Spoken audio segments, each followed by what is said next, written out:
यापेक्षा जोरदार टाळ्या झाल्या पाहिजेत. क्या बात है, क्या बात है. यानंतर आपण पाहणार आहोत एक असा ऑडिओ व्हिज्युअल परिचय अशा व्यक्तीचा ज्यांनी स्वतः गेली 3 दशकं किमान 750 विविध प्रसिद्ध व्यक्तींच्या मुलाखती घेतलेल्या आहेत. डॉक्टर आनंद नाडकर्णी आपल्या सर्वांचे आवडते, आपल्या सर्वांचं प्रेरणास्थान, सर्व महाराष्ट्रभर वेदची चळवळ ज्यांच्यामुळे खूप जोमाने फोफावली आहे आणि तुमच्यासारखाच प्रतिसाद ज्यांच्या व्यक्तिमत्वामुळे, ज्यांच्या व्यासंगामुळे आपल्या सर्वांना मिळतो आहे, अशा डॉक्टर आनंद नाडकर्णींची मुलाखत वेद लातूरच्या मंचावर घेण्याची विनंती मी करतो. वेद पुण्याच्या सक्रिय कार्यकर्त्या डॉक्टर ज्योती शिरोडकर आणि लातूर वेद संयोजन समितीचे सदस्य सायकॅट्रिस्ट डॉक्टर मिलिंद पोद्दार. तर आपण ऑडिओ व्हिज्युअल पाहूया आणि नंतर आपण मुलाखतीला सुरुवात करूया. जोरदार टाळ्यांनी पुन्हा एकदा स्वागत करूया डॉक्टर आनंद नाडकर्णींचं.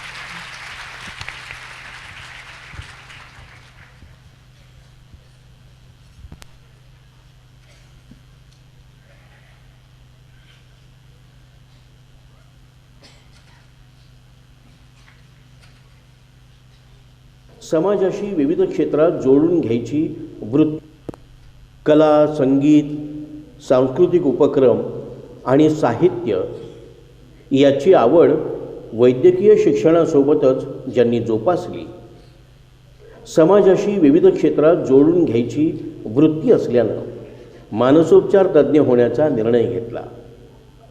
मनोरुग्णांच्या उपचारासोबतच समाजाच्या मनोविकासात योगदान करण्याचा ध्यास घेऊन ज्यांनी IPH institute for psychological health यासारखी संस्था उभी केली आणि सुदृढ मन सर्वांसाठी हे उद्दिष्ट ठेवून वेदसारखी सर्वसमावेशक चळवळ संपूर्ण महाराष्ट्रात उभी केली. अनेक पुस्तकांचे लेखक, नाटककार, संगीत दिग्दर्शक, गीतकार आणि एक व्यासंगी निरूपणकार अशी ज्यांची ओळख आपल्या सर्वांना आहे. वैद्यकीय क्षेत्र, कला, संस्कृती आणि सामाजिक चळवळीच्या माध्यमातून सुपरिचित असलेले, आपल्या वैद्यकीय गुणवत्तेचा, व्यासंगाचा आणि उपक्रमशीलतेचा समाजाशी कनेक्ट होण्यासाठी सदुपयोग करणारे आपले सर्वांचे प्रेरणास्थान डॉक्टर आनंद नाडकर्णी.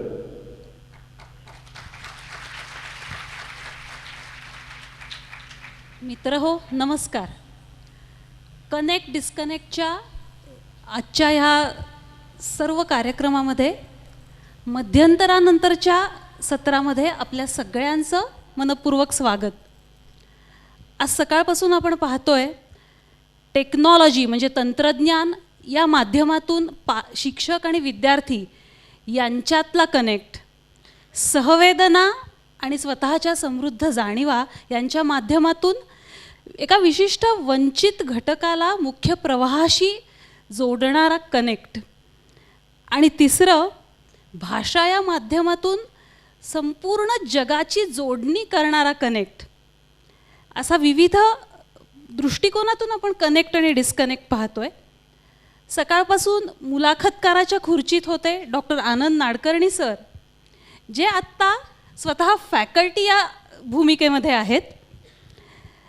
मनोविकास, मनोविकार या दोन्हीचे तज्ज्ञ. आधी मी मुद्दाम मनोविकास हा शब्द वापरला. या दोन्हीचे तज्ज्ञ असलेले डॉक्टर आनंद नाडकर्णी सर आज आपल्याला कनेक्ट डिस्कनेक्टचा अर्थ मानसशास्त्रीय दृष्टिकोनातून सांगणार आहेत. सर, गप्पांना सुरुवात करूया. या सत्रात मी तुमचं सर्व प्रेक्षकांच्या वतीने स्वागत करते. मोठ्या टाळ्या होऊन जाऊ देत. आज सकाळपासून तुम्ही वेगवेगळ्या फॅकल्टीजशी गप्पा मारताय. सभागृहात उपस्थित असलेल्या प्रत्येक व्यक्तीशी काही तुम्ही व्यक्तिशः बोललेले नाही आहात, पण मला खात्री आहे की इथली प्रत्येक व्यक्ती तुम्हाला आज कनेक्ट झालेली आहे. बरोबर आहे? हां. बरेच वेळेला असं असतं, आपल्या अवतीभोवती अनेक माणसं वावरत असतात, त्यांच्याशी आपण बोलत असतो, पण आपला त्यांच्याबरोबर सूर जुळत नाही. काय असतं हे जुळणं, तुटणं, कनेक्ट, डिस्कनेक्ट? मानसशास्त्राच्या दृष्टिकोनातून काय म्हणायचं याला?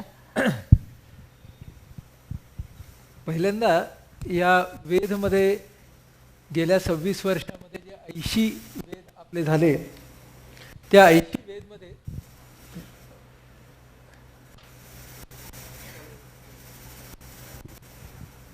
हॅलो 26 वर्षांमध्ये जे 80 वेद आपले झाले, त्याच्यामध्ये फॅकल्टी म्हणून बसण्याची माझी तिसरी वेळ आहे. तेव्हा एकदा ठाण्याला, एकदा औरंगाबादला आणि आता लातूरला, आणि एकदा पुण्याला, ते चौथी वेळ आहे.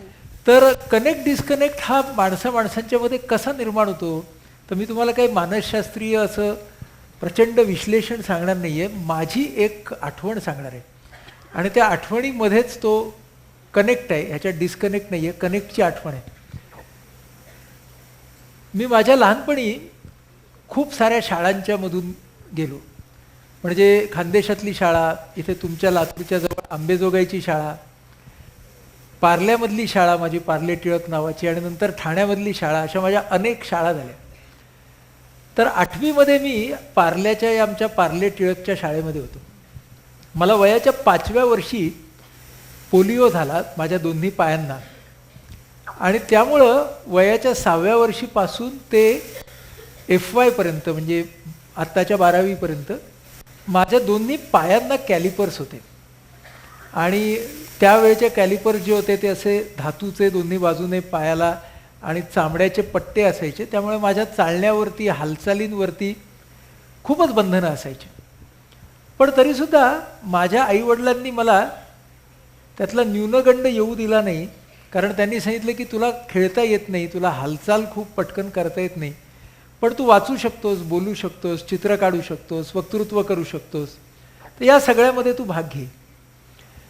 आणि त्याप्रमाणे मी भाग घेत होतो. तर आमचा 8वीचा वर्ग होता, आणि एकदा असं झालं की समाजशास्त्राचा, इतिहास भूगोलाचा तास चालू होता आमच्या वर्गात, आणि त्या बाईंनी मला सांगितलं की फळ्यावरती येऊन लिही.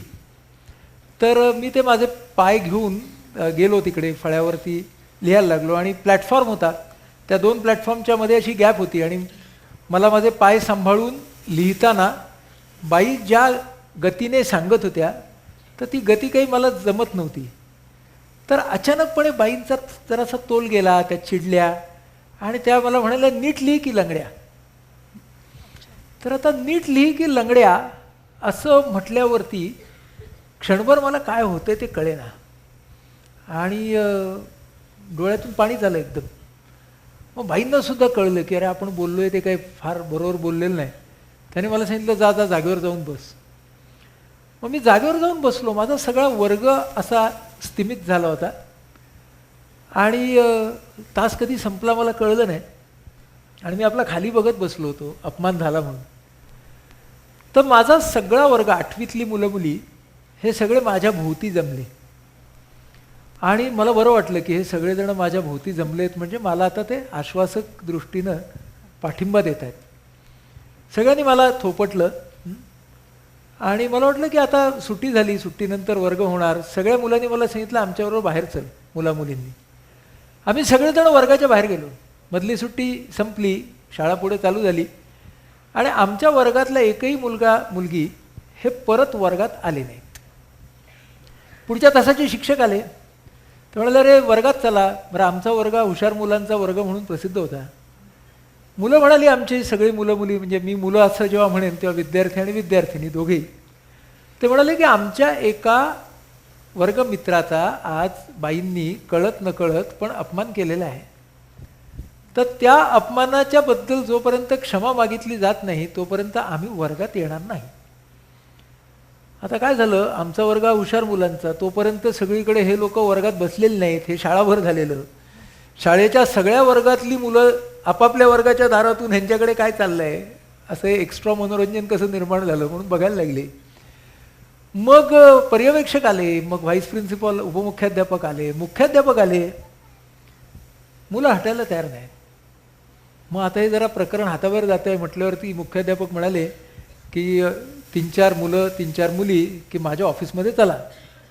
दरम्यान बाईंच्यापर्यंत ही बातमी गेली होती टीचर्स रूममध्ये, आणि बाई ऑलरेडी घाबरल्या होत्या की अरे फारच झालं, आपण काय बोललो आणि काय झालं.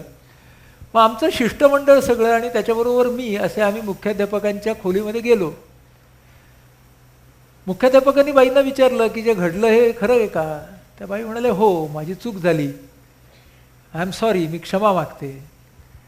तर आमचे सगळे विद्यार्थिनी म्हणाले की अपमान जर वर्गाच्या समोर झाला असेल तर क्षमासुद्धा संपूर्ण वर्गाच्या समोर मागितली गेली पाहिजे, असं मुलं म्हणली. असं मुलं म्हणाली. आणि त्या काळातली की ज्या काळामध्ये शिक्षकांच्या विरोधात कोणी काही बोलायचं नाही. मग सगळे मुख्याध्यापकांपासून सगळी वरात आमच्या वर्गात आली आणि आमच्या वर्गामध्ये तोपर्यंत ना माझी जी काही बोच होती, माझा अपमान झाल्याची, ती पूर्णपणे गेली होती. आणि मी उलटल्यानं सांगत होतो, रे नको रे, जाऊ दे, आता आपण पुढे सुरू करूया, कशाला ते घेऊन बसायचं. पण माझे मित्र आणि मैत्रिणी ऐकायला तयार नव्हते. मग बाईंनी रितसर क्षमा मागितली आणि पुढचा तास आमचा सुरू झाला. मुद्दा ह्यातला असा आहे की या घटनेला आज 40-45 वर्ष झाली, पण तरीसुद्धा माझ्या त्या वर्गाबरोबरचा माझा कनेक्ट आज 45 वर्षानंतर तेवढाच. क्या बात आहे. म्हणजे कुठेतरी ती मुलं तुमच्या त्या भावनेशी कनेक्ट झाली आणि मग मी असा विचार करतो की का बरं हा ताजा आहे, हा कनेक्ट? तर त्याच्यामध्ये मला 2 गोष्टी सापडतात की माझी भावना काय होती ती माझ्या त्या मित्रमैत्रिणींनी समजून घेतली, पण फक्त भावना समजून घेतली असं नाही, त्यांनी त्या भावनेला कृतीची जोड दिली. कारण जर फक्त भावना समजून घेतली असती तर ते फक्त हळहळत राहिले असते, पण ते फक्त हळहळले नाहीत.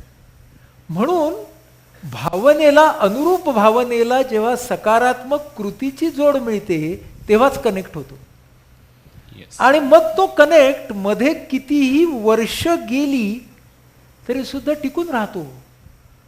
आणि हीच गंमत असते की असा कनेक्ट ज्या लोकांच्या बरोबर आपला असतो ते शरीराने आपल्या जवळ असले आणि नसले तरी फरक नाही पडत. ते आपल्याला 10 वर्षांनी भेटले तरी सुद्धा तो कनेक्ट येतो. आणि जिथे तो डिस्कनेक्ट झालेला असतो तिथे भयंकर प्रयत्न करावे लागतात उभयपक्षी, तरच कुठेतरी मग तो कनेक्ट होण्याची शक्यता असते. म्हणजे मला असं वाटतं connect depends on 2 things, emotion and solution. म्हणजे भावना पाहिजे आणि भावनेला अनुरूप अशी कृती पाहिजे तर तो कनेक्ट होतो. मग ना तो कनेक्ट तुम्ही सततच्या सहवासात राहा ही कनेक्टला अट नाही आहे.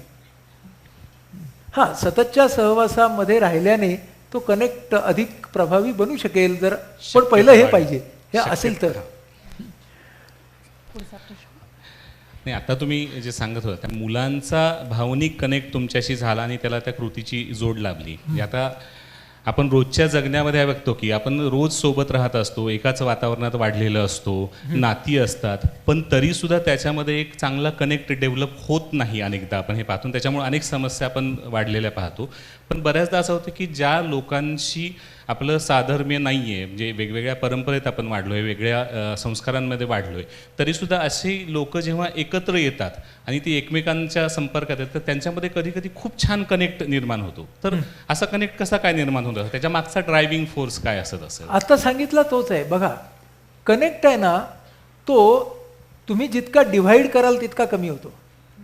म्हणजे काय की मी ना फक्त अशा तऱ्हेच्या लोकांशीच मैत्री करणार असं जर मी म्हणालो तर मी तो डिव्हाइड केला ना तर तेवढा तो कमी होतो. जितकं आपण स्वतःला वेगवेगळ्या भेदांच्या पलीकडे पाहतो तितका कनेक्ट जास्त होतो. गमतीदार उदाहरण सांगतो. एकदा मी आणि माझे कुटुंबीय आम्ही सगळेजण उत्तरांचलच्या ट्रिपला गेलो होतो बरं का. आणि आम्ही जवळजवळ 25-27 लोक होतो. आणि आम्ही एका पहिल्या रेल्वे स्टेशनला उतरलो, तिकडे एक बस होती आम्हाला नेण्यासाठी. आणि पहाडी प्रदेश आहे तो, त्यामुळे त्या बसची जी पहिली पायरी होती ती खूप उंच होती. आणि आमच्याकडे सिनियर सिटीजन होते 4-5 जण, माझ्यासारखे काही जण होते पायाचा प्रॉब्लेम वगैरे असलेले. तर बसमध्ये पहिल्यांदा चढताना आमच्या सगळ्यांच्या मनामध्ये विचार काय आला की अरे बापरे, पुढचे 10-12 दिवस या बसमधून किती वेळा चढायला उतरायला लागणार आणि प्रत्येक वेळी त्रास होणार, असा विचार आला. बरं, तो विचार आम्ही आमच्याकडतच ठेवला. आमच्या बसला एक ड्रायव्हर होता, एक क्लीनर होता. आम्ही आमच्या पहिल्या टप्प्याला गेलो, ते वन अरण्य जिम कॉर्बेट पार्क बघण्यासाठी आत गेलो. आमची बस बाहेर उभी होती. 5-6 तास गेले. आम्ही परत आलो तर तोपर्यंत आमच्यासाठी संपूर्णपणे अनोळखी असलेल्या त्या ड्रायव्हर आणि क्लीनरनी काय केलं होतं, त्यांनी तिकडच्या लाकडाच्या फळ्या घेऊन त्या तासून त्याला खिळे मारून 2 पायऱ्या तयार केल्या होत्या अच्छा. अरे वा. आणि त्या पायऱ्या आमच्या बसच्या समोर ठेवल्या होत्या. आता त्यांना कोणी सांगितलं का की आम्हाला तकलीफ आहे म्हणून? आम्ही सांगितलं नव्हतं. मग त्यांनी काय बघितलं, त्यांनी पुन्हा इमोशन आणि सोल्युशन बघितलं की यांना त्रास काय होतोय आणि त्याच्यावरती आम्ही काय करू शकतो. म्हणजे जेव्हा त्रास काय होतोय हे समजण्याची भावना असते आणि त्याच्यावरती आम्ही काय करू शकतो, मी काय करू शकतो अशी कृती करण्याची भावना असते, तेव्हा दुसऱ्या कशाचीच गरज लागत नाही. म्हणजे ते जर असलं, आता गमतीची गोष्ट म्हणजे मग आमच्या एक आजी होत्या, त्यांनी लगेच एक 100ची नोट काढून त्या ड्रायव्हरच्या हातात दिली. कळलं रे बाबा माझ्या राजा तुला माझं दुःख काय ते. आणि त्याची गंमत अशी झाली की आज त्या घटनेला 12 वर्ष झाली, पण तो जो ड्रायव्हर आहे त्याचा नंबर माझ्या मोबाईलमध्ये सेव्ह आहे. उत्तराखंडमध्ये ज्या वेळेला दुर्घटना झाली आता 1-2 वर्षापूर्वी, तेव्हा मी त्याला पहिला फोन केला, बाबा बरा आहेस ना, तुझे घरचे बरे आहेत ना. दिवाळीला नववर्षाला तो मला आणि मी त्याला शुभेच्छा देतो. कुठलं नातं, कुठला कनेक्ट. आणि ह्या इमोशनल कनेक्टमुळे त्या ड्रायव्हर आणि क्लीनरनी आज पण या सभागृहातनं टाळ्या मिळवलेल्या आहेत. हां, ज्या मगाशी त्यांच्या त्या टाळ्या ज्या कृतीला. पडल्या त्या ह्या इमोशनल कनेक्टला पडलेल्या आहेत. आणि त्याच्या मग solution- आता तुझा जो प्रश्न होता त्याचा दुसरा भाग असा आहे की जर जमायचं असेल तर ही जी आस्था किंवा ही जी एम्पथी आहे जिच्याबद्दल आपण बोलतो ती जर दुहेरी असली तर जास्त जमतं. म्हणजे मी तुला समजून घेतोय, तू मला समजून घेतोय, ये हृदयीचे ते हृदयी घातले. सादाला प्रतिसाद मिळाला. हां, साधाला प्रतिसाद असं म्हणजे हे ज्ञानेश्वर म्हणतात तसं. म्हणजे तो समजूतदारपणा दाखवायला आपल्याला स्वतःला त्या दुसऱ्याच्या पोझिशनमध्ये ठेवायला लागतं. हे गांधीजींची छान गोष्ट आठवली मला की गांधीजींच्या आश्रमामध्ये पूर्णपणे शाकाहार चालायचा. खान अब्दुल गफार खान, सरहद्द गांधी ज्या वेळेला पहिल्यांदा साबरमती आश्रमात राहायला आले त्यावेळेला गांधीजींनी त्यांच्या सर्व सहकाऱ्यांना सूचना दिली की यांच्या सामिष्य भोजनाची सोय करा.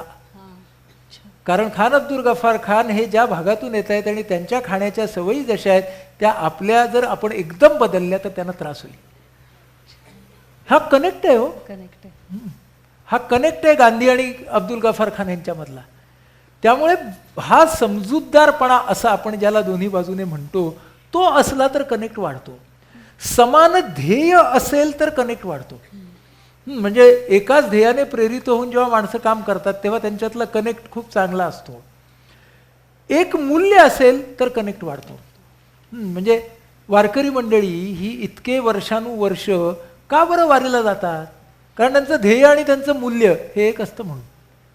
त्यामुळे जर समान ध्येय असेल, समान भावना असेल आणि समान मूल्य असेल तर माणसं कनेक्ट होतात आणि कनेक्ट राहतात पण. आणि हे नसेल तर माणसं डिस्कनेक्ट होतात.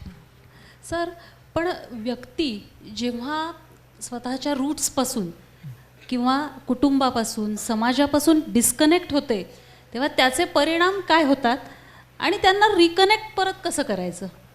बघा, कनेक्ट डिस्कनेक्ट म्हणजे काय? हां. जोडल्यावरती काय संपतं? एकटेपण संपतं. हो. तुटल्यावरती काय वाढतं? एकटेपण वाढतं. सोपं आहे. म्हणजे मग जर मी तुटला गेलो तर त्याचा माझ्यावरती होणारा परिणाम काय आहे? तर माझा एकटेपणा वाढणार. त्या एकटेपणाला आपण एकाकीपणा म्हणणं जास्त चांगलं ठरेल. कारण बऱ्याच वेळेला आपण एकटे असलो तरी स्वतःबरोबर छान असतो, तो एकटेपणा वेगळा. एकाकीपणा याचा अर्थ काय की मी डिस्कनेक्टेड आहे सगळ्याबरोबर. म्हणजे आपण सगळेजण जेव्हा डिप्रेस्ड वगैरे असतो ना, कधी कधी अपसेट असतो, डिस्टर्ब्ड असतो, त्यावेळेला आपल्या आजूबाजूला खूप सारी माणसं असली तरी सुद्धा आपण एकाकी असतो ना, तेव्हा आपण डिस्कनेक्टेड असतो. बोचणारी जाणीव हां, असते. म्हणजे जेव्हा एकाकीपण आहे तो डिस्कनेक्टेड आहे. जेव्हा आपण जोडलेले आहोत तेव्हा आपण तेव्हा आपण एकाकी नाही. म्हणजे मी एकटा बसलेलो असेल पण मी एखाद्या पुस्तकाशी स्वतःला जोडून घेतलेलं असलं तर मी कनेक्टेड आहे. हां, मी जरी एकटा असलो तरी. त्यामुळे ती गोष्ट खूप खूप महत्त्वाची आहे की मी एकाकी फील करायला लागलो की माझा डिस्कनेक्ट चालू झाला. आणि डिस्कनेक्ट चालू झाला कधी म्हणायचं? एकाकी फील करायला लागलो तर. मग माझ्या आजूबाजूला कितीही माणसं असू देत किंवा नसू देत. म्हणजे अवतीभोवती आपल्या वावरणारी कितीही माणसं असली तरीही आपण कनेक्टेड राहू शकतो राहू विशिष्ट एखाद्या शकतो. गोष्टी. फक्त त्याला एक गंमत आहे. त्याची गंमत अशी आहे की मी जेव्हा इतरांच्या बरोबर राहतो तेव्हा ना मी किती ताठरपणा दाखवणार आणि किती लवचिकपणा दाखवणार ह्याच्यावरती अवलंबून आहे बघा. कारण मी जर भयंकर ताठ राहिलो ना तर लोक पण मला एकटं सोडण्याची शक्यता वाढेल. लोक पण म्हणतील याच्या नादाला कशाला लागायचं, जाऊ दे, आहे तो ठीकच आहे. पण मी जर लवचिक राहिलो म्हणजे ठाम राहायला हरकत नाही मला, पण मी जर ताठर न राहता ठाम राहिलो तर कदाचित माझा कनेक्ट हा बरोबर राहू शकेल. म्हणजे मोडेन पण वाकणार नाही असं जेव्हा म्हणतो त्यात डिस्कनेक्शनचीच शक्यता सगळ्यात जास्त असते. हो, कारण काय बघा की मोडेन म्हणजे काय, मी पूर्ण त्याची किंमत देतोय. हो. हां, मी काय म्हणतोय की मी ताठरपणे राहणार आहे आणि त्या ताठरपणाची माझा किंमत काय आहे, जा तुम्ही गेलात उडत. आता तुम्ही गेलात उडत असं मी जेव्हा म्हणतो तेव्हा खरं म्हणजे मीच डिस्कनेक्ट होत असतो ना. मी सोडून जातो. हां, मीच ते सोडून जात असतो. त्यामुळे ती गोष्ट खूप महत्वाची आहे. याचा अर्थ लोक जे म्हणतात ते सगळंच बरोबर आहे आणि त्या सगळ्याशीच तुम्ही कनेक्ट व्हायला पाहिजे असं पण नाही आहे बरं का. सिलेक्टिव्ह हां, कनेक्शन. म्हणजे त्या सिलेक्टिव्ह मध्ये हे आहे की मला माझं जे ध्येय आहे ते माझ्या आणि इतरांच्या भल्याचं आहे याची जर मला खात्री असेल आणि ती खात्री त्या वेळेला जगाने नाही दिली मला, तर मग त्या वेळेपुरतं मी जगाशी डिस्कनेक्ट करणं हे कधी कधी आवश्यक असतं. विनोबांचं एक फार सुंदर वाक्य आहे. विनोबा असं म्हणतात की कधी कधी तुम्ही जेव्हा जगाकडे पाठ फिरवाल तेव्हा तुमच्या लक्षात येईल की जग तुमच्या पाठी येत आहे. म्हणजे कारण तुम्ही जगाकडे पाठ फिरवा म्हणजे पाठी येणार तुमच्या. हा पण एक कनेक्ट करून घेण्याचा मार्ग आहे. हा, त्यामुळे असं आपल्याला कधी कधी करावं लागतं. याला धरूनच मला असं विचारायचं आहे, मगाशी पहिल्या सेशनमध्ये खांड बहाले म्हणाले की change is the only constant thing in this world. आणि बदल हा अपरिहार्य आहे आणि त्या बदलाला सामावून घेणं हे सुद्धा आपल्यासाठी बाध्यच असणार आहे. पण हे सगळं जेव्हा बदलाला आपण सामावून घेत असतो त्यावेळेस आपल्याला खूप साऱ्या ॲडजस्टमेंट अनेकदा कराव्या लागतात. वेळेनुसार सगळ्याच गोष्टी बदलत चालल्या आहेत, रूढी बदलत आहेत, परंपरा बदलत आहेत, व्हॅल्यूज बदलत आहेत, आपल्या आजूबाजूचं वातावरण बदलतं आहे, आदर्श बदलत आहेत. तर या सगळ्यांना ॲडजस्ट होताना किंवा हे माझं सकारात्मक समायोजन या सगळ्या गोष्टींशी होणं माझ्या वेलबिंगसाठी गरजेचं आहे. ते सकारात्मक समायोजन कसं करता येईल किंवा त्याच्यासाठी काय? नाही, गंमत काय बघ तुझ्या प्रश्नामध्ये, परंपरा म्हटल्यात ना आणि रूढी म्हटल्यात की त्या बदलत नाहीतच कधी. हां, कारण परंपरा आणि रूढी या शब्दांमध्येच न बदलणं अपेक्षित आहे. त्यामुळे ज्या बदलत नाहीत, हां, त्या रूढी, ज्या बदलू शकतात त्या परंपरा असं म्हणता येईल. तो परंपरा आणि रूढी याच्यामधला फरक करता येईल. कारण रूढी ही जास्त ताठर असते, परंपरा ही त्या मानाने फ्लेक्सिबल असते. मग आपल्याला काय म्हणता येईल, पण जीवन मूल्य बदलतात का? मला नाही वाटत जीवन मूल्य बदलतात. हां, जीवन मूल्याने बदलू पण नाही, नाहीतर त्यांना जीवन मूल्य म्हणायचं कशाला? मग जर इथं आपल्या सगळ्यात जमलेल्या मंडळींना सोपं सांगायचं की जगातलं सर्वात महत्त्वाचं जीवन मूल्य कुठलं, तर मी ते एका शब्दात सांगेन, परस्परावलंबन. क्या बात. जगातलं सगळ्यात महत्त्वाचं मूल्य इंटरडिपेंडन्सी आहे, ना इंडिपेंडन्स ना डिपेंडन्स. आपलं संपूर्ण जीवन हे परस्परावलंबनावरती आधारित आहे. ते जीवन मूल्य हे अबाधित आहे कारण ते अस्तित्वाशी निगडीत आहे ना. मी जर उद्या म्हणायला लागलो मला कोणाचीच गरज नाही, तर ते पण प्रॉब्लेमॅटिक आहे. आणि मी प्रत्येक गोष्टीसाठी दुसऱ्यावरती अवलंबूनच राहायला लागलो तर ते पण प्रॉब्लेमॅटिक आहे. मला सहजीवन, इंटरडिपेंडन्स हे सगळ्यात महत्त्वाचं मूल्य आहे. त्यामुळे जी कुठली परंपरा जी सहजीवनाला पोषक आहे ती ठेवावी, जी कुठली परंपरा सहजीवनाला पोषक नाही ती बदलावी. त्यातला अर्थ बदलावा. हां, कृती नाही बदलली तरी चालेल. सोपं सांगतो उदाहरण, राखी पौर्णिमा. राखी पौर्णिमेला बहिणीने भावाला राखी बांधायची. का बांधायची? पूर्वी काय होतं, रक्षण विक्षण करण्यासाठी. तर आता तो रक्षणाचा अर्थ बदलून टाका ना. तर रक्षण हा भाग आता नाही राहिलेला. बऱ्याच वेळेला ती बहीण पण भावाचं रक्षण करेल. आज भाऊच बहिणीचं करेल अशी काय जबाबदारी नाही, दोघांनी एकमेकांचं रक्षण करू दे. मग आज त्याचा अर्थ काय? आज त्याचा अर्थ भाऊ आणि बहीण यांच्यामधल्या मैत्रीचा दिवस. असं माना आणि बांधा राखी, काय प्रॉब्लेम नाही आपल्याला. संदर्भ हां. बदलून सुद्धा आपल्याला हा, एवढी म्हणजे काय की तिथं जर तुम्ही सहजीवन नावाचं मूल्य हे जर अंडरलाईन करत असाल तर मग करा की. त्यामुळे मूल्य हे बदलत नाही, ही गोष्ट आपण लक्षात ठेवली पाहिजे. त्याचा स्वीकार आपण करायला पाहिजे. तो जर आपण केला म्हणजे हे फार महत्त्वाचं आहे की मला असं नेहमी वाटतं की सहजीवनाचा विचार जर आपण करत राहिलो तर आपोआप आपण निरोगी जीवन जगू. सहजीवन म्हणजे फक्त व्यक्तिव्यक्तीच नाही. सहजीवन हे व्यक्ती आणि वातावरण, व्यक्ती आणि पर्यावरण, देश आणि देश सगळ्यांच्या मधलं सहजीवन आहे ना. मग आज वैश्विकीकरणाच्या मध्ये हे सहजीवन आज अधिक अधोरेखित होत आहे. तर त्यामुळे सहजीवनाला जिथं अर्थ देण्याचा प्रयत्न आहे तिथे जोडणं आहे, तिथे कनेक्ट आहे असं आपण म्हणू शकू. सर आपण म्हणतो पण संदीप सरांनी पण त्यांच्या सेशनमध्ये सांगितलं तंत्रज्ञानाने बरीच प्रगती केली आहे, त्यामुळे मुलांचाही आवाका वाढला आहे, मुलांना शिक्षणाशी आणि शैक्षणिक प्रक्रियेशी अधिक जवळ जोडलं जातं आहे. पण आज आपण घरातले आजोबा आजी आई वडील यांना बघितले की जे इसवी सन 2000च्या आधीची पिढी असं आपण म्हणूया, तर मुलं मोबाईलमध्ये आहेत, कॉम्प्युटरमध्ये आहेत, घरात सगळे बसलेत पण मुलांची डोकी मोबाईलमध्ये आहेत. तर याची सगळ्या काळजी वाटते की याचे दीर्घकालीन परिणाम काय होतील किंवा मुलं तुटतायत का कुटुंबापासनं समाजापासनं. मुळामध्ये ना दोन्ही पिढ्यांनी एकमेकांना लेबलं न लावण्याचा प्रयत्न केला पाहिजे.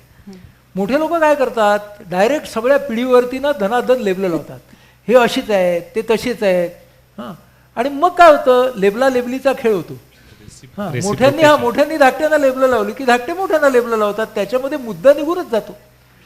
त्याच्यामुळं आपण लेबला लेबली न करता जर केलं तर गोष्ट होईल. काही काही घरांच्या मध्ये मी पाहतो की बदल जो होतोय ना त्या बदलाला चांगलं किंवा वाईट असं म्हणू नये. काय विचार करावा, या बदलाचे मला पोषक असे भाग कोणते आणि मला मारक असे भाग कोणते. संदीपने आपल्याला जे सांगितलं टेक्नॉलॉजी आहे तिचा तुम्ही चीप एंटरटेनमेंटसाठी वापर करणार का एज्युटेनमेंटसाठी वापर करणार, म्हणजे निकृष्ट दर्जाच्या मनोरंजनासाठी वापर करणार का ज्ञानरंजनासाठी वापर करणार, हे तुमच्यावर आहे. म्हणजे ते जर आपण धरलं तर कदाचित आपण एकमेकांना असं लेबल करणार नाही आणि मग बदल सगळ्यांनी समजून घेऊ. म्हणून ना पिढ्या ज्या आहेत तू म्हणालीस, तर मला नाही वाटत की पिढ्या या सालांवरती ठरवल्या जातात.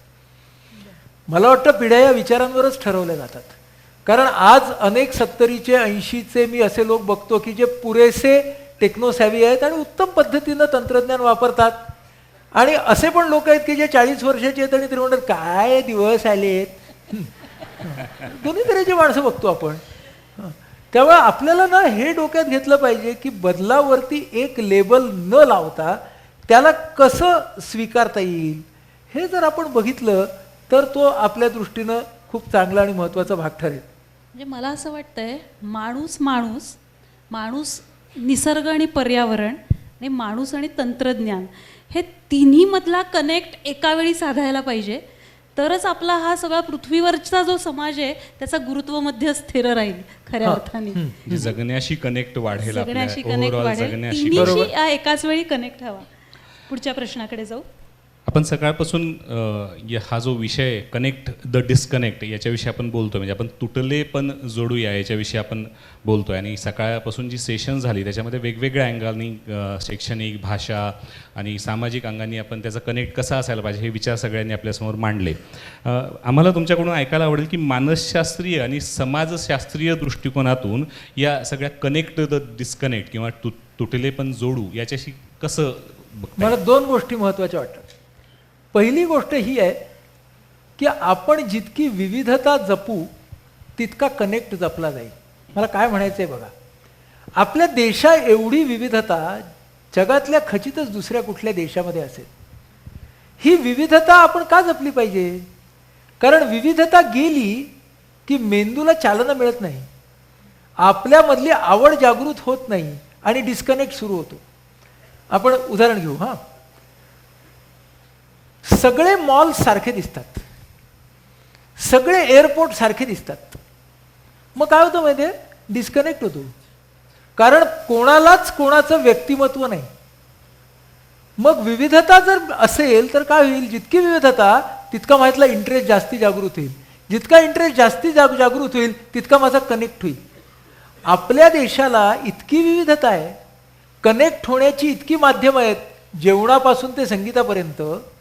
ही विविधता जपणं हे संपूर्ण संस्कृतीच्या समोरचं आव्हान आहे असं मला वाटतं. कारण आपल्याला ना एका बाजूने सगळं मोनोटोनस, काही वर्षांनी सगळी शहरं एकसारखी दिसतील. स्मार्ट सिटी, सगळे स्मार्ट. मग त्या शहराचं व्यक्तित्व काय राहिलं? मी आता चंदीगड शहरामध्ये गेलो होतो आत्ताच काही महिन्यांपूर्वी. तर तिकडचे एक ज्येष्ठ आजोबा मला म्हणाले की या कार्बुझियाने म्हणे आमच्या चंदीगडची वाट लावली. तर आता चंदीगड हे भारतातलं सगळ्यात प्लॅन्ड सिटी असं तसं मी सगळं ऐकलं होतं. तर म्हटलं असं का म्हणता तुम्ही काका? ते म्हणाले अरे कारण सेक्टर 7 आणि सेक्टर 17 मध्ये फरकच नाही राहिला.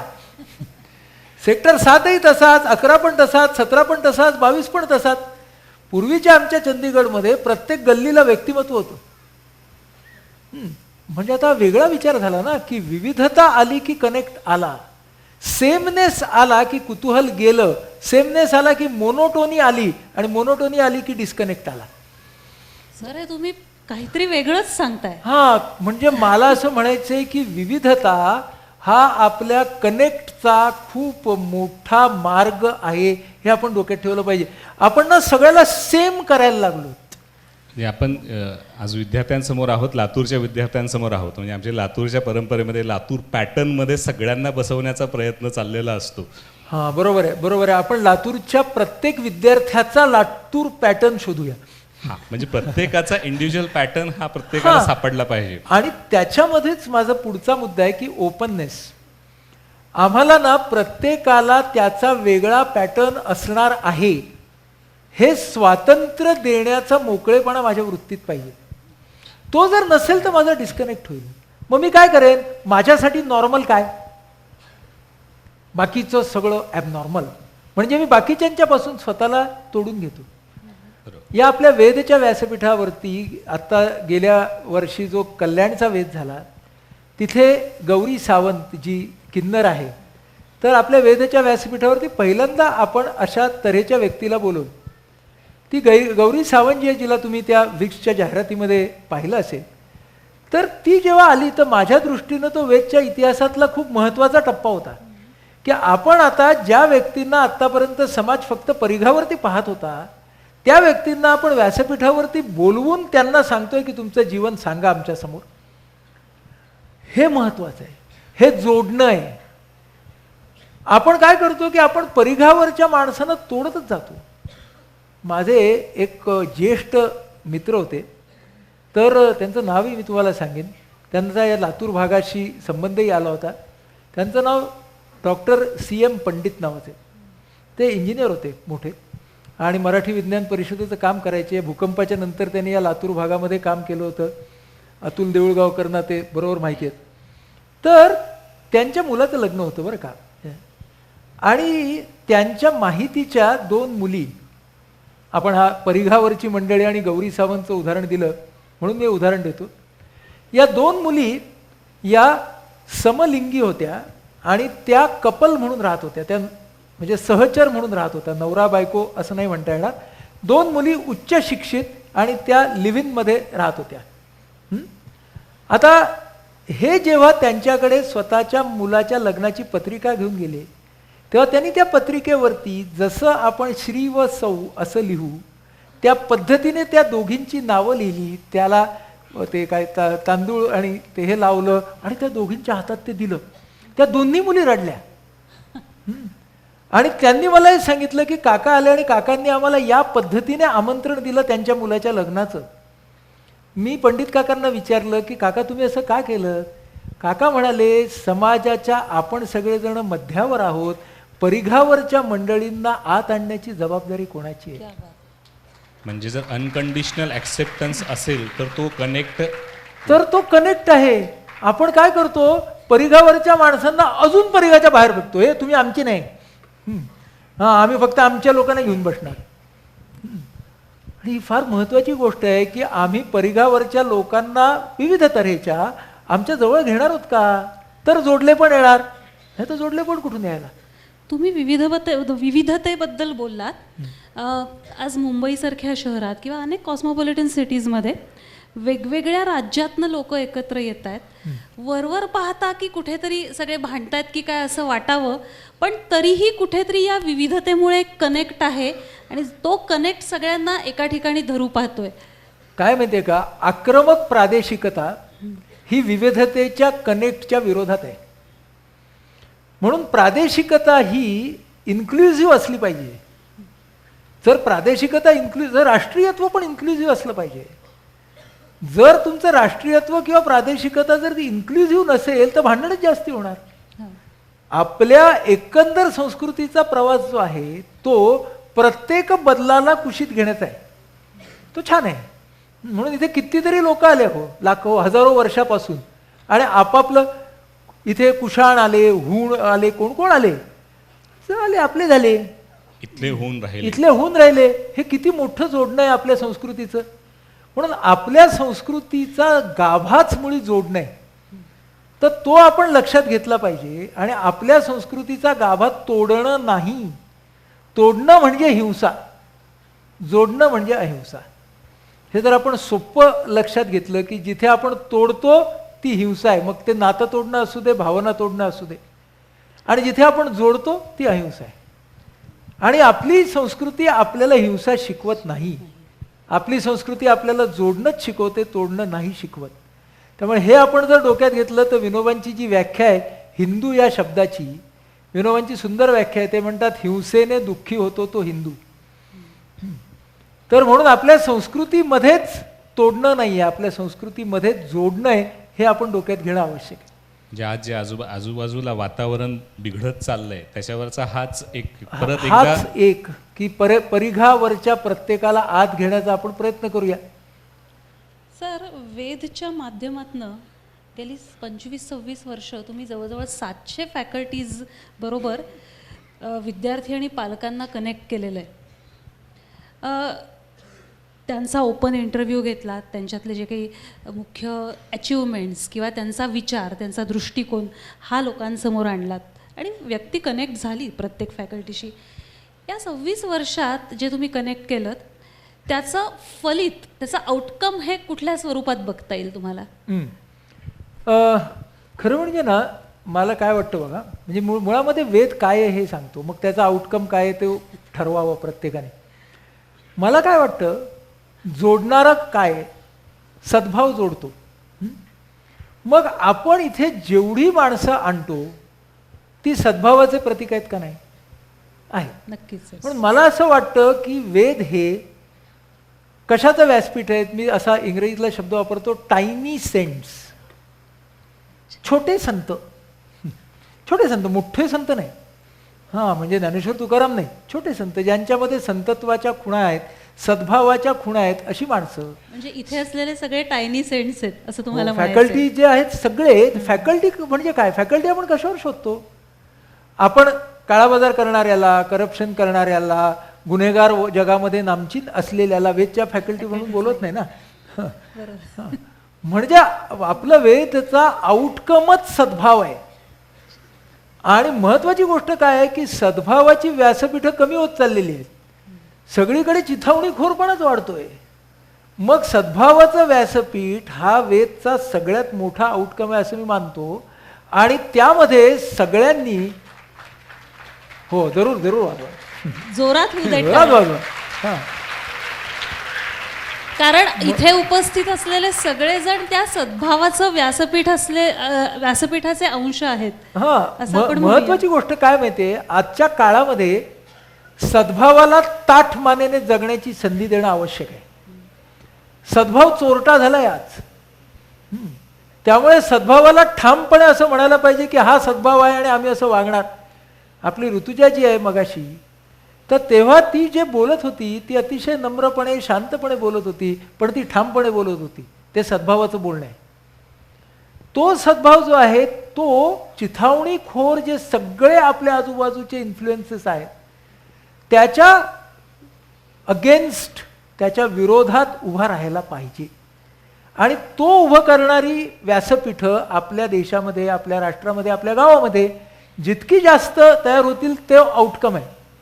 मग आता याच्यामधून माणसं किती बदलतील हे मला माहीत नाही. पण याच्याबद्दल मी शेवटी बोलेन आत्ताच्या आपल्या संवादाच्या. मित्र हो, वेदला आपल्याला आणखीन एक नवीन पर्यायी शब्द सुचला. जीवन की पाठशाला हे तुम्ही बघताय, आता अजून एक नाव म्हणजे सद्भावनेचं व्यासपीठ, असं आपण आजपासून वेदला संबोधूया.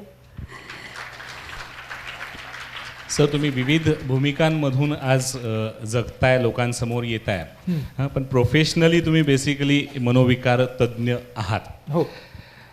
आणि अजूनही आजच्या काळातही 20व्या शतकात 21व्या शतकात आपण आलोय, पण मनोविकार शास्त्र हे आणखीही थोडंसं दुर्लक्षिलेलंच आहे.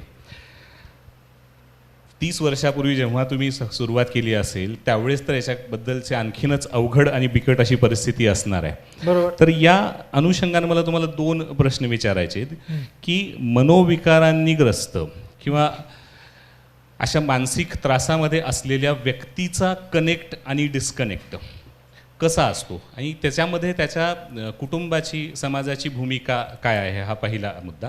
आणि दुसरा मला त्याला लागूनच असं विचारायचं की मागच्या 30 वर्षातलं जे सगळं IPHचं काम आहे, तर हे कनेक्ट द डिस्कनेक्ट, नुसतं मानसिक आजारच नाही तर मानसिक आरोग्याला जोडण्याचं हे काम विविध माध्यमातून, विविध व्यासपीठामधून, वेदसुद्धा आपण त्याचंच एक व्यासपीठ म्हणूयात, तर आपण सातत्यानं करतोय. तर त्याच्याविषयी आम्हाला थोडंसं त्या प्रवासाविषयी सांगा. पहिल्यांदा मनोरुग्णांच्या कनेक्ट डिस्कनेक्टबद्दल सांगतो. मनोरुग्ण म्हणजे ठार वेडा अशी एक समजूत आपल्या समाजामध्ये आहे. पण आम्ही जेव्हा मनोरुग्णांच्या बरोबर काम करतो तेव्हा आमच्या असं लक्षात येतं की ठार वेडा असा कुणीच नाही. हां, ज्याच्यामधला शहाणपणाचा अंश कमी झाला आहे त्याला वेडा म्हणायचं, आणि त्याचा शहाणपणाचा अंश वाढला की तो शहाणा होतो. त्यामुळे फ्रॉइड म्हणतो त्यामुळे आपल्याला ना हा वेडा असं लेबल तिथे सुद्धा नाही वापरता येत, ते वापरू नये. त्याच्यातला चांगलेपणा कुठे येतो तो पाहावा. एक गमतीदार उदाहरण सांगतो. मी MD करत होतो, म्हणजे साधारणपणे 81-82 सालची गोष्ट आहे. तर आमच्या त्या वॉर्डमध्ये खूप व्हायलंट असे, हिंसक असे मनोरुग्ण ॲडमिट व्हायचे, आणि त्यावेळेला आम्हाला त्यांना अनेक वेळेला पकडून इंजेक्शन द्यावं लागायचं, झोपेचं इंजेक्शन द्यायला लागायचं. तर एक असा आमचा पेशंट आला आणि तो असा जोरदार तगडा होता, आणि त्याचं असं म्हणणं होतं की तो महाभारतातला अर्जुन होता, आणि त्यामुळं तो योद्धा होता, आणि त्याला बाकीचे सगळेजण हे लढू देत नव्हते, आणि त्यामुळे कौरवांचं निर्दालन होत नव्हतं. आणि म्हणून मग तो ठरवायचा की कौरव कोण, आणि मग ते त्याच्याकडे कौरव असायचे, आणि मग तो त्यांचं निर्दालन करायला जायचा. असं तो त्याच्या विचारांच्या वेगळ्या दुनियेमध्ये होता. तर त्याला आम्हाला इंजेक्शन द्यायचं होतं, आणि तो आम्हाला मी पांडवामधला अर्जुन वगैरे असं सगळं बोलायचा. तर मी आणि माझा सहकारी आम्ही ठरवलं की आता याला आपलं इंजेक्शन झोपायचं. मग कसं झोपायचं, तर आमची एक ट्रिक होती. ती ट्रिक अशी होती की त्याला सांगायचं आम्ही तुला तपासतो. मग स्टेथोस्कोप लावायचा आणि त्याला ना जोर जोरात श्वास उच्छ्वास करायला लावायचा. तर त्याच्यामुळे काय होतं, त्याला रेस्पिरेटरी ॲसिडोसिस म्हणतात. म्हणजे असं श्वास उच्छ्वास करायला लागलं की थोडं असं चक्करल्यासारखं होतं. मग ना त्याला असा श्वास त्याचा वाढला की असं करताना त्याला सांगायचं पाठीवर. मग पाठीला लावून श्वास उच्छ्वास चालू करायचा आणि पटकन कमरेवरती इंजेक्शन द्यायचं तेवढ्या वेळामध्ये. असं आमचं सगळं बरोबर असं ठरलेली फिल्डिंग लावलेली होती आम्ही. आणि त्याने जोरात श्वास उच्छ्वास केला, मग त्या पोटावरती पडला, पाठीवरती हे करून श्वास उच्छ्वास, आणि आता असं मी डोळ्यांनी सांगितलं माझ्या मित्राला की आता दे. तो जरा त्याच्या सुईचा असा स्पर्श झाला आणि त्यानं असं धाडकन, आम्ही सगळेजण त्या खोलीच्या एकेका टोकाला गेलो बरं का. आणि तो म्हणाला की हिम्मत है आप में अर्जुन के साथ लड़ने की,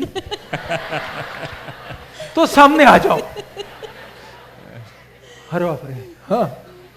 तर आता आम्ही असे थरथरतच होतो, मनातून घाबरलोच होतो, पण दाखवायचं कसं आपण घाबरलो आतमध्ये. तर मग मी त्यातल्या त्यात हिंमत अशी धरत काय म्हणालो की अर्जुनाने त्याच्या हिंदीमध्ये म्हणालो की अर्जुनाने त्याच्या शक्तीचा वापर नेहमी भल्यासाठी केला होता, आणि आम्ही कौरव नसून आम्ही तुझे मित्र. असं म्हटल्यावरती त्याने असं माझ्याकडे बघितलं. सच हां. तर मी म्हणालो हो सच. हां. मग तो म्हणाला हे धरती माँ ये मैं क्या पाप करने जा रहा था, इस देवता स्वरूप इंसान के ऊपर मैं हमला करने वाला था. ठाक. आणि तो असा हे धरती मा म्हणून तो असा खाली झोपला. एक्झॅक्टली ती पोझिशन की जिथे आम्हाला इंजेक्शन द्यायचं होतं. तर मी त्याच्या शेजारी असा वाकलो आणि त्याला म्हणालो की प्रायश्चित लेने के तो बहुत सारे तरीके हैं. त्याने वरती बघितलं, म्हटलं जैसे की इंजेक्शन लेना. फटकन 3 इंजेक्शन घेतली, प्रॉब्लेमच नाही. आता काय लक्षात आलं बघा ह्याच्यातून, की संपूर्ण वेडा कोणी नाही. तुम्ही त्याच्या मधला त्या वेळचा चांगला माणूस जागृत करा, तो तुमच्याशी सहकार्य करतो. आता त्या वेळेला मी जर सांगितलं असतं 4 वार्डबॉय बोलवा, याला धरा, आम्हाला मारतो काय, थांब आता बघतोच तुला, नाही, आमचा कनेक्ट नसता झाला. म्हणजे त्या परिस्थितीमध्ये सुद्धा त्या माणसाशी तुम्हाला कनेक्ट करता येतो, त्या माणसातल्या माणसाशी. ही गोष्ट खूप महत्वाची आहे. मग इथूनच आपण त्या दुसऱ्या मुद्द्याकडे येऊ, की संस्थेच्या पातळीवरती आम्ही नेमकं हेच करण्याचा प्रयत्न केला, की समाज आणि मानसिक आरोग्य यांच्यामधला हा कनेक्ट आपण मिळवून देऊ शकतो का. मनोरुग्णांबद्दलच आपण बोलतोय म्हणून बोलतो. देवराई नावाचा चित्रपट होता, ज्या चित्रपटाचा सल्लागार म्हणून मी काम केलं, त्याला राष्ट्रीय पारितोषिक मिळालं. तो स्किझोफ्रेनिया नावाच्या मानसिक आजारावरचा चित्रपट होता. त्या चित्रपटाच्या निमित्ताने ज्यांना आपण स्किझोफ्रेनिया झालेले रुग्ण असं म्हणायचो, त्यांच्यासाठी आम्ही एक शब्द योजला, त्याचं नाव आहे शुभार्थी. आणि अशा रुग्णांचे जे नातेवाईक आहेत त्यांच्यासाठी शब्द योजला, त्याचं नाव आहे शुभंकर. शुभंकर, शुभार्थी आणि शुभंकर. शुभार्थी जसा विद्यार्थी तसा शुभार्थी. म्हणजे तो पेशंट नाहीये, तर त्याला चांगलं व्हावं असंच वाटतंय, आणि त्याला ते चांगलं करायला जे मदत करतात ते त्याचे नातेवाईक शुभंकर.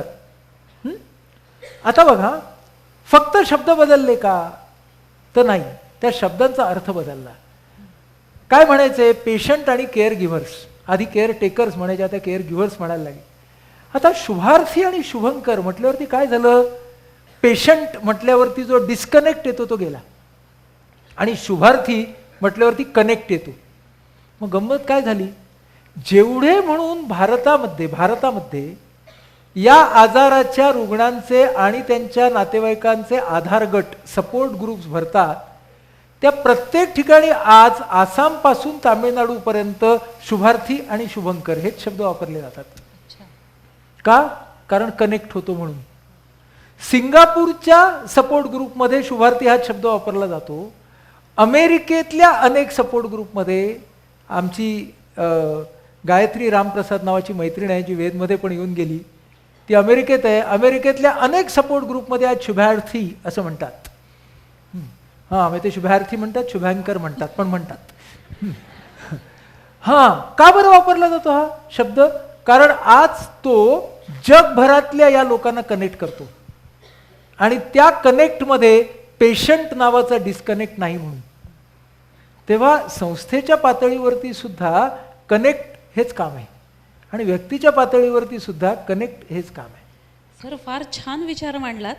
कारण आपल्यातली प्रत्येक व्यक्ती कधी ना कधीतरी शुभार्थी असतेच, शुभार्थी या भूमिकेत. आणि असं वाटतं की का नाही आपण सगळ्यांनीच एकमेकांचं शुभंकर व्हावं, तर जास्तीत जास्त कनेक्ट आपल्यातला वाढेल आणि खूप छान आनंददायी असा समाज निर्माण होईल. आपण आत्तापर्यंत कनेक्टबद्दल बोललो, पण कधी कधी असं असतं की एका आवश्यक वेळी डिस्कनेक्ट होणंही तेवढंच महत्त्वाचं असतं. त्याबद्दल सांगा ना. कधी डिस्कनेक्ट व्हावं, जेव्हा आपण कुठल्याही गोष्टीमध्ये किंवा कुठल्याही भावनेत अति गुंततो आहोत असं आपल्याला वाटेल तेव्हा डिस्कनेक्ट व्हावं. पण ते डिस्कनेक्ट होणं ना एक गंमत आहे. ती अशी आहे, त्याला अध्यात्माच्या भाषेमध्ये साक्षी भाव असं म्हणतात. हां, याचा अर्थ असा की तुम्ही स्वतःच्या वागण्याचे, विचारांचं आणि भावनांचं निरीक्षण करा, त्या अर्थाने तो डिस्कनेक्ट आहे. पण you are a interested observer of your mind. म्हणजे तुम्ही तटस्थ असं नाही, तर तुम्ही बाजूला आहात पण इंटरेस्टेड आहात, रस आहे तुम्हाला त्याच्यामध्ये, अशा पद्धतीने, म्हणजे त्याला गीतेमध्ये ज्ञानेश्वरीमध्ये अलिप्तता म्हटलंय. लिप्त म्हणजे लिंपून जाणं या अर्थानं, आणि अलिप्त म्हणजे आपल्याकडे अलिप्त हा शब्द तटस्थ या अर्थाने मराठीत वापरला जातो, त्या अर्थानं ज्ञानेश्वरांनी तो वापरलेला नाही. तर तो अलिप्त याचा अर्थ की जो गुंतून पडत नाही तो. तर तिथं आपल्याला डिस्कनेक्ट म्हणजे तो हेल्दी डिस्कनेक्ट या अर्थानं तो आपल्याला वापरता येईल असं वाटतं. इथे मला वाटतं पालकांचं आणि मुलांचं हल्ली जे नातं आहे, पालक मुलांमध्ये खूप गुंतलेले आहेत, खूप जास्त काळजी करणं आणि अति काळजीपायी त्यांना सगळं रेडीमेड देणं, तिथे पण हा डिस्कनेक्ट थोडा असण्याची गरज आहे नाही का? अशा तऱ्हेचा हा, म्हणजे मला माझ्या मुलाच्या पायामध्ये काटा रुतायला नको आहे म्हणून मी त्याच्या मार्गातले सगळे काटे काढून टाकले. एवढंच काय, वरती फुलाच्या पाकळ्या अशा टाकल्या. पण ह्या सगळ्याच्या मध्ये पुढे गेल्यानंतर माझ्या मुलाच्या पायात जेव्हा काटा रुतेल तेव्हा तो कसा काढायचा याचं स्किलच मी जर त्याला दिलं नाही तर फायदा काय? त्यामुळे मला काय वाटतं की सगळ्याच पालकांनी ते काटा देण्याचं स्किल दिलं पाहिजे, म्हणजे कुठेतरी त्याला सगळ्याच गोष्टी करायला हातात देणं, रेडीमेड देणं, ह्याच्यापेक्षा त्याला थोडं शिकू दे, ही गोष्ट त्या अर्थानं डिस्कनेक्ट महत्त्वाचा राहील. म्हणजेच डिस्कनेक्ट हा जसा डिस्ट्रेस निर्माण करतो तसा अति कनेक्ट हा सुद्धा डिस्ट्रेसच निर्माण करतो. हो हो हो, त्यामुळे त्याच्यामध्ये- अति कनेक्ट जो आहे ना, अतिपरिचयात अवज्ञा होते ना, हा, किंवा गुंतुनी गुंत्यात साऱ्या पाय मोकळा राहिला तर ठीकच आहे हो, हा, पण तो पायही त्याच्यातच गुंतला तर मग काय गडबडच आहे सगळी. बरोबर आहे. सर, आता आम्ही तुम्हाला रॅपिड फायर राऊंड देणार आहोत, चालेल. तयार राहा. हो. 2 उदाहरणं सांगा. डिस्कनेक्टमुळे होणारा पॉझिटिव्ह इम्पॅक्ट. थांबा, डिस्कनेक्टमुळे होणारा पॉझिटिव्ह इम्पॅक्ट. हा, तो असा आहे की आपण जेव्हा काहीतरी तयार करू किंवा काहीतरी अनुभव घेऊ त्याच्यानंतर त्याच्याकडे डिस्कनेक्ट होऊन पाहता पाहिजे, म्हणजे तो पडताळून पाहता आला पाहिजे. म्हणजे बर्नार्ड शॉला जेव्हा असं विचारलं, बर्नार्ड शॉ मोठा नाटककार होता, त्याला विचारलं की which is your best play, तर तो म्हणाला येट टू बी रिटन. अजून लिहिलेलं नाही माझा बेस्ट प्ले, लिहिताना मला तो नेहमी बेस्ट प्ले वाटत असतो, पण नंतर मला वाटतं नाही हा बेस्ट प्ले नाही आहे, तो पुढचा आहे ना तो बेस्ट प्ले येणार आहे. त्या अर्थानं डिस्कनेक्ट होणं, हां, तसा जर डिस्कनेक्ट असेल तर आपण एक कंडिशन आहे, एक अवस्था आहे, तिला काय म्हणतात माहिती आहे? स्वखू. स्वखू म्हणजे स्वतःवरच खुश. तर ही स्वखू नावाची जी अवस्था आहे त्याच्यापासून आपल्याला स्वतःला दूर ठेवायचं असेल, स्वखूपणापासून, तर त्याच्यासाठी डिस्कनेक्ट करावं, म्हणजे मग त्याचा आपल्याला फायदा होतो. आणि कनेक्टमुळे होणारा निगेटिव्ह इम्पॅक्ट. अति गुंतणं, कनेक्टमुळे होणारा निगेटिव्ह इम्पॅक्ट म्हणजे अति गुंतणं. मी वाक्य पूर्ण करायला सांगतोय सर तुम्हाला. To connect with the self म्हणजे आपल्या स्वतःच्या प्लस मायनस बरोबर त्या त्या क्षणी स्वतःला स्वीकारणं. गाळलेली जागा भरायची. कनेक्ट द चेंज म्हणजे परिवर्तनाशी सुसंवाद साधण्यासाठी लेबलिंग न करणे आवश्यक आहे. अच्छा, लेबलिंग केलं की सुसंवाद गेला. आणखी एक गाळलेली जागा भरायला सांगणार. नाळ जुळणं किंवा सूर जुळणं म्हणजे कशी अनुभूती असते? आध्यात्मिक, माझ्या दृष्टीनं. हां, तीच आध्यात्मिक अनुभूती आहे. जेव्हा 2 माणसांचे सूर जुळतात ती सॉलिड आध्यात्मिक अनुभूती आहे, कारण त्यावेळेला 2 माणसं स्वतःच्या आत्मकेंद्रिततेमधून बाहेर पडत असतात, म्हणून आत्मकेंद्रिततेमधून जी बाहेर काढते ती आध्यात्मिक अनुभूती. क्या बात आहे, फारच छान. टाळ्या होऊन जाऊ दे. वाक्य पूर्ण करा. For our betterment connect with self, others and nature, and disconnect with stereotypes and monotony. क्या स्टिरियोटाइप्स म्हणजे एखाद्या गोष्टीकडे त्याच पद्धतीने पाहणे. म्हणजे मुलगी असेल तर तिने असेच वागले पाहिजे, मुलगा असेल तर त्याने हेच वागले पाहिजे, हा स्टिरियोटाइप आहे. तर त्याच्याकडून डिस्कनेक्ट केला पाहिजे. आणि मोनोटोनी, हां, तोचपणा जो आपण निर्माण करतो तो आपल्याला खूप डिस्कनेक्ट करतो, म्हणून आपल्याला त्याच्यामध्ये रिदम शोधता आला पाहिजे. माणूस जेव्हा त्याच्या बुद्धी, मन व हृदयाशी म्हणजेच विचार, भावना, वर्तनाशी कनेक्ट होतो तेव्हा तो हेल्दी असतो. तेव्हा तो हेल्दी असतो. एका शब्दात उत्तर हवंय. बरं, आधी एका शब्दात देतो आणि नंतर शेवटची गोष्ट सांगतो. संपूर्ण जगाला कनेक्ट करणारा घटक कोणता? आस्था. तर त्याचं आता उदाहरण सांगतो आणि मग नंतर आपण पाहिजे तर प्रश्न घेऊ. प्रश्न का आधी प्रश्न घेऊ?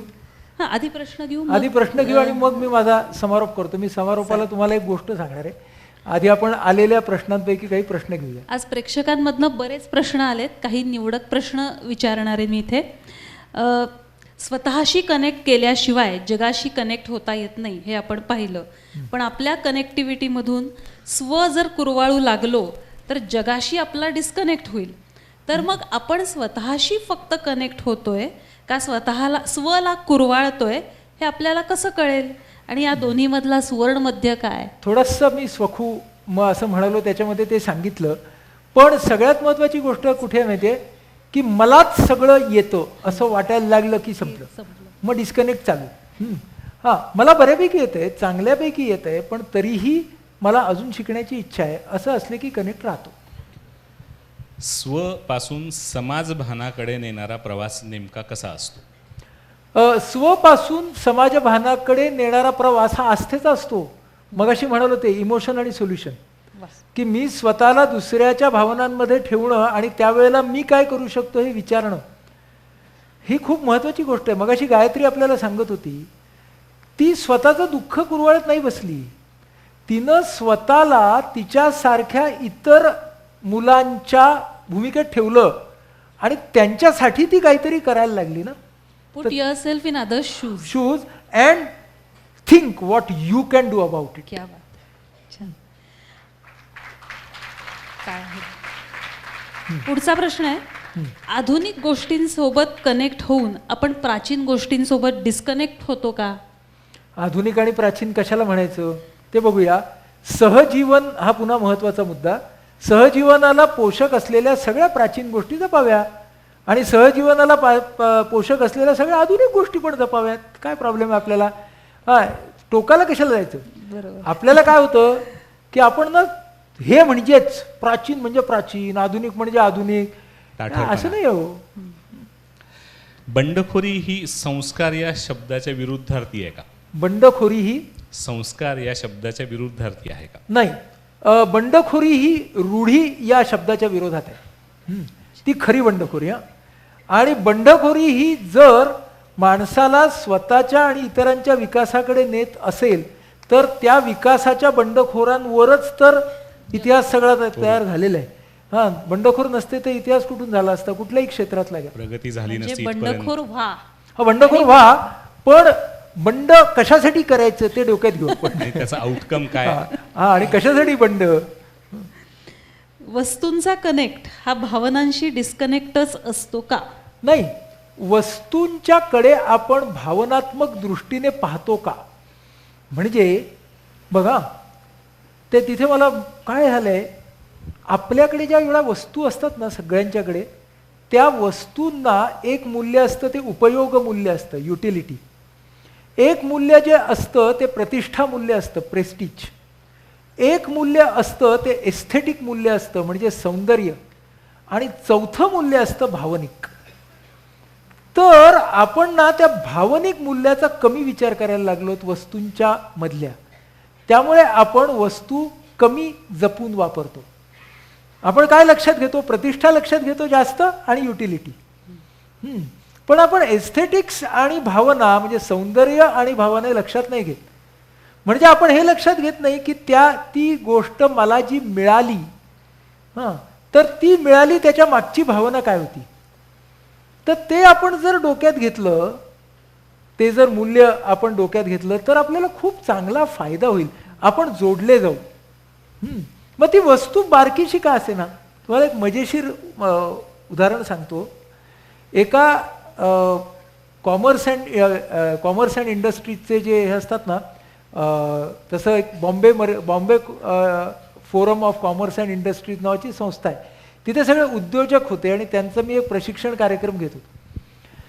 तर त्या प्रशिक्षण कार्यक्रमामध्ये आम्ही बोलत होतो की सगळ्या उद्योजकांना त्यांचे जे कस्टमर आहेत त्यांना त्यांच्या शूजमध्ये, त्यांच्या पोझिशनमध्ये स्वतःला कसं ठेवावं लागतं. तर तुमचा उद्योग चांगला चालेल वगैरे वगैरे.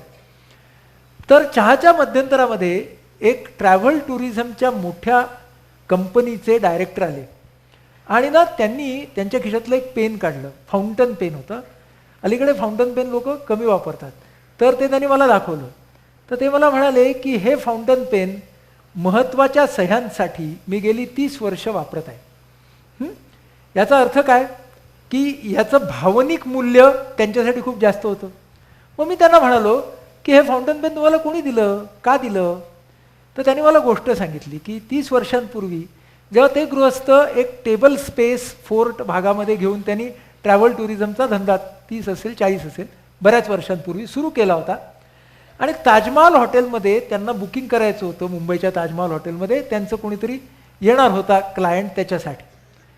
पावसाळी दिवस होते. ते ताजमहाल हॉटेलमध्ये गेले आणि तिथं त्या काळामधली ती पिवळी काळी टॅक्सी होती. ती एक टॅक्सी आली ताजमहाल हॉटेलच्या दाराशी.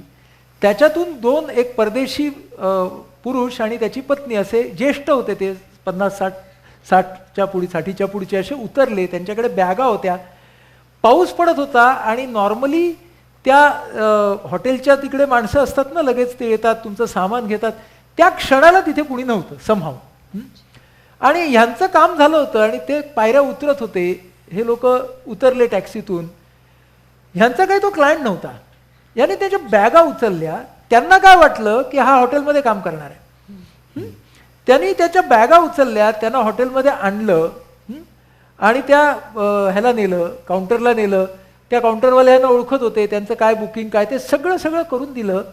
मग तेवढ्यात तो माणूस आला ज्याने बॅगा उचलायला पाहिजे होत्या आणि हे आपलं काम झालं म्हणून निघाले. तर हे सगळं त्या हॉटेलच्या पायऱ्यांवरून खाली येणाऱ्या JRD टाटांनी बघितलं होतं की ज्यांचं ते ताजमहाल हॉटेल. 2 दिवसांनी या माणसाच्या त्या छोट्या खानी ऑफिसमध्ये एक पत्र आलं JRD टाटांच्या सहीचं की तुझे ते क्लायंट नव्हते तरी सुद्धा तुला कोणी सांगितलं नव्हतं यांना मदत कर, पण त्या वेळेला तू त्या वृद्ध जोडप्यासाठी एक व्यक्ती नव्हतास तर संपूर्ण भारत होतास. आणि तू you represented India for them असं ते वाक्य होतं. आणि हे जे तू केलंस ते मी पाहिलं, ते मला आवडलं म्हणून मी तुला हे पेन देतोय. ते पेन होतं. त्याच्यानंतर त्यांनी आयुष्यातली प्रत्येक महत्वाची सही त्या पेनने केली. ते भावनिक मूल्य वस्तूचं. हे भावनिक मूल्य लक्षात घेऊन आपण वस्तू वापरतो का? हे भावनिक मूल्य जपलं तर वस्तूंबरोबरचा आपला कनेक्ट जपला जाईल आणि तो असतो आपल्यामध्ये. आपण आपलं जुनं पांघरुण बघा सहसा कधी टाकत नाही. का बरं? कारण त्याचा तो कनेक्ट असतो ना, तो भावनांचा कनेक्ट असतो. 3 इडियट्स मधला प्रोफेसर वीरू सहस्रबुद्धे म्हणजे व्हायरस याच्या पेनाचा पण तो कसा कनेक्ट होता हे आता आपल्याला लक्षात येईल. पण वीरू सहस्रबुद्धेच्या पेनाचा जो कनेक्ट आहे ना तो अहंकाराचा कनेक्ट आहे. तो रुजुतेचा कनेक्ट नाही. तो कनेक्ट अहंकाराचा अशासाठी आहे की हे पेन इतक्या वर्षात फक्त माझ्याकडे होता म्हणून तो रांचोला ते पेन देत असताना अत्यंत रिलक्टंटली देतो. हे लक्षात घ्या की जणू काही त्याचा पाणउतारच झालाय. तर त्याला द्यावं लागतं म्हणून ते देतो. म्हणून JRD टाटांचं प्रेम हे एम्पथीचं आहे आणि वीरू सहस्रबुद्धेचं प्रेम पेन हे इगोचं आहे. हा 2 पेन मधल्या भावना वेगळ्या आहेत. लक्षात. छान. ह्या सभागृहातली एक व्यक्ती ऑलरेडी तुमच्याशी कनेक्ट झाली आहे, त्यामुळे ती तुम्हाला म्हणते नाडकर्णी काका. स्वतःशी कनेक्ट कसं व्हायचं? हो, चाललंच आहे की आता हे एवढं काय चाललंय तेच चाललंय. त्याच्यावरच चर्चा चालली आपली. खूप होतील प्रश्न. हो, आपण थांबूया इथे. आता एक आपल्याला नंतर मधुर सेशनकडे जायचे. लोक मला नेहमी विचारतात चांगलं का वागायचं, कनेक्ट का जपायचा, आणि we are happy staying disconnected. तर मग कनेक्ट जपायचा कशाला असं विचारतात. मी तुम्हाला म्हणालो की कनेक्ट जपायचा कारण कनेक्ट सद्भाव आहे म्हणून. मग मला लोक विचारतात की सद्भाव तरी का जपायचा? तर सद्भाव अशासाठी जपायचा की सद्भावना जी आहे ना, मग ती आस्था असेल, करुणा असेल, क्षमा असेल, नम्रता असेल, कृतज्ञता असेल, कुठलीही जी भावना आहे, या सगळ्या भावना कधीही स्वतःची जाहिरात करत नाहीत. अहंकार नेहमी स्वतःची जाहिरात करतो, पण सद्भावना कधी स्वतःची जाहिरात करत नाही. पण सद्भावना या झिरपत राहतात आणि त्याचा परिणाम माणसाच्या जीवनावरती आणि मनावरती होत राहतो. म्हणून सद्भाव जपायचा. सद्भाव झिरपणं हीच त्याची जाहिरात आहे. मग आता मला लोक विचारतात, हे तुम्ही इतक्या ठामपणे कसं बरं सांगता? म्हणून मग मी ही गोष्ट सांगतो. आमची जी ठाण्याची संस्था आहे, इन्स्टिट्यूट फॉर सायकोलॉजिकल हेल्थ, त्या संस्थेमध्ये मी आमच्या मानसिक आरोग्य क्षेत्रातल्या व्यावसायिकांचा एक प्रशिक्षण कार्यक्रम घेत होतो. आणि त्यामध्ये काउन्सिलर, सायकॉलॉजिस्ट, सायकियाट्रिस्ट अशी सगळी लोकं माझ्यासमोर बसलेली होती. आणि पुन्हा काउन्सिलिंग म्हणजे जोडणं. तिथे जोडताना मगाशी जे आपण बोललो ती आस्था, एम्पॅथी ही कशी, तो सद्भाव कसा, याबद्दल आमची चर्चा चालली होती. मध्यंतरामध्ये तिकडच्या एक सायकॉलॉजिस्ट बाई ज्या माझ्यासमोर बसून शिकत होत्या, त्या माझ्याकडे आल्या आणि त्या मला म्हणाल्या, मला तुम्हाला एक गोष्ट सांगायची आहे. म्हटलं काय गोष्ट सांगायची? तर म्हणे, तुमच्या वडिलांनी माझ्या वडिलांना एम्पॅथी कशी दाखवली त्याची गोष्ट. म्हटलं म्हणजे? मला काहीच माहीत नव्हतं हे काय. तर गोष्ट त्यांनी सांगितली ती अशी होती की माझे वडील हे एका कॉलेजमध्ये प्राध्यापक होते आणि ते जळगाव शहरामध्ये, खानदेशामध्ये, आणि ते तिकडच्या हॉस्टेलचे रेक्टर होते. आणि त्या काळामध्ये स्वातंत्र्य मिळून थोडेच दिवस झाले होते आणि अनेक जण हे शेतकरी कुटुंबातले पहिल्या पिढीचे कॉलेजात गेलेले होते. तर तशी सगळी मुलं यायची आणि ती जी सगळी मुलं यायची ती सगळी ग्रामीण भागातली असायची. तर माझ्या वडिलांचं त्या सगळ्यांच्याकडे लक्ष असायचं. सकाळ संध्याकाळ ते चक्कर मारायचे, खोल्यांमध्ये जायचे. एक मुलगा होता, तो खूप हुशार होता, पण अत्यंत गरीब परिस्थितीतून आला होता. त्याला त्या कॉलेजच्या जे उपक्रम असतात त्याच्यात त्याला 2, 3, 4 पारितोषिकं मिळाली होती आणि वार्षिक पारितोषिक वितरणाचा दिवस होता. पण ह्याच्याकडे घालायला चांगले कपडे नव्हते. त्या काळामध्ये ब्लेझर घालून जायचे लोक. तसा ब्लेझर असेल तर तो प्रतिष्ठित असे. त्या काळातले हिंदी चित्रपटातले हिरोसुद्धा ब्लेझर घालायचे. तर याच्याकडे ब्लेझर नव्हता, म्हणून त्याने ठरवलं की आपण काय जायचं नाही बा, या तिथं आपल्याला हसतील लोक, पारितोषिक वितरणाला जाऊया नको. म्हणून तो बसला त्याच्या खोलीत. बघा, संध्याकाळ झालेली आहे, हा विद्यार्थी एकटाच खोलीमध्ये बसलाय. कॉलेजच्या पटांगणावरती आता वार्षिक पारितोषिक वितरण सुरू होणार आहे. त्याच्या खोलीच्या दारावरती टकटक होते. तो दरवाजा उघडतो तर माझे वडील तिकडे उभे असतात आणि माझ्या वडिलांच्या हातामध्ये त्यांचा एक कोट असतो आणि ते त्याला सांगतात की हा कोट घे, घाल आणि प्राइज डिस्ट्रीब्युशनला ये, आम्ही सगळे तुझी वाट पाहतो. त्याने वडिलांना सांगितलं नसतं बरं का की तो का जात नाहीये. हे वडिलांनी ओळखलं असतं. हा मुलगा तो कोट घालून येतो, लगेच पारितोषिक वितरण होतं, छान समारंभ पार पडतो. अजून दोन दिवसांनी तो धुवून घेतो तो कोट, त्याला इस्त्री विस्त्री करतो आणि माझ्या वडिलांच्या आमच्या घरी आणून देतो की सर हा तुमचा कोट. माझे वडील त्याच्याकडे बघून हसतात आणि म्हणतात माझी आठवण म्हणून ठेवून दे तुझ्याकडे. त्या दिवसापासून तो कोट त्याचा होतो. आता तो मुलगा पुढं ग्रॅज्युएट होतो, पोस्ट ग्रॅज्युएट होतो, नोकरीला लागतो. तो इंटरव्ह्यूला जाताना पण तोच कोट घालतो, करिअरच्या पहिल्या दिवशी तोच कोट घालतो, लग्नाच्या दिवशी पण तोच कोट घालतो. त्याच्यासाठी त्या कोटाला एक वेगळा भावनिक अर्थ आलेला असतो. आता काही काळानंतर त्याला नोकरी लागते, त्याचं लग्न होतं आणि त्याला मुलगी होते. ती मुलगी 4-5 वर्षाची जेव्हा होते आणि गोष्टी ऐकण्याच्या वयात येते, तेव्हा ते वडील त्या मुलीला सरांनी मला दिलेल्या कोटाची गोष्ट सांगतात. त्या कोटाने माझा स्वतःकडे पाहण्याचा आणि इतरांकडे पाहण्याचा दृष्टिकोन कसा बदलला ते सांगतात. ती गोष्ट ऐकत ती मुलगी मोठी होते आणि ती मुलगी मोठी झाल्यानंतर शिकते, सवरते, तिचं लग्न होतं. लग्न झाल्यावरती सासरी जाताना ती तिच्या वडिलांना सांगते की तुमचा तो सरांनी दिलेला कोट मला द्या. आणि तो कोट ती सासरी घेऊन येते. तिला मुलगा होतो आणि तो मुलगा गोष्टी ऐकण्याच्या वयाचा झाल्यावरती आजोबांना त्यांच्या सरांनी दिलेल्या कोटाची गोष्ट त्याला सांगितली जाते. आणि ती मुलगी म्हणजे ती माझ्या समोर असलेली सायकोलॉजिस्ट असते. म्हणजे 45 वर्षांनी माझे वडील मला भेटतात, कारण माझ्या वडिलांनी मला कधीच सांगितलं नसतं. हा सद्भाव आहे, ही आस्था आहे. आणि ही आस्था कधीच स्वतःची जाहिरात करणार नाही, पण ही झिरपत राहते हे नक्की. आणि ती झिरपत राहावी ह्याच्यासाठी आपण सगळ्यांनी जोडण्याचा प्रवास चालू ठेवला पाहिजे.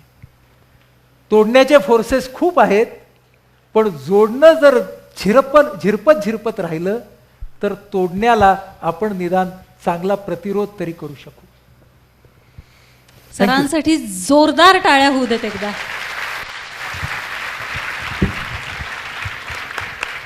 एखाद्या छोट्या ऑडिओ व्हिज्युअलमधून किंवा अशा एखाद्या इंटरव्ह्यूमधून डॉक्टरांचा पूर्ण परिचय होणं कठीण आहे.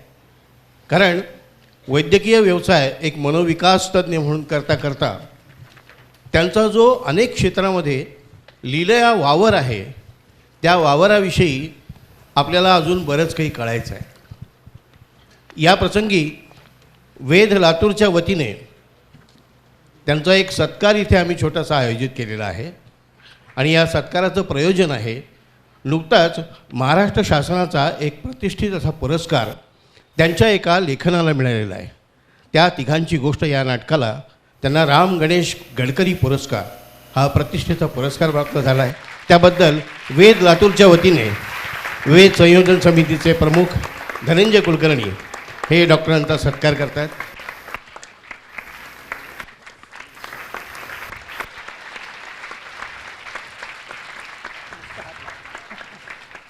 आणि या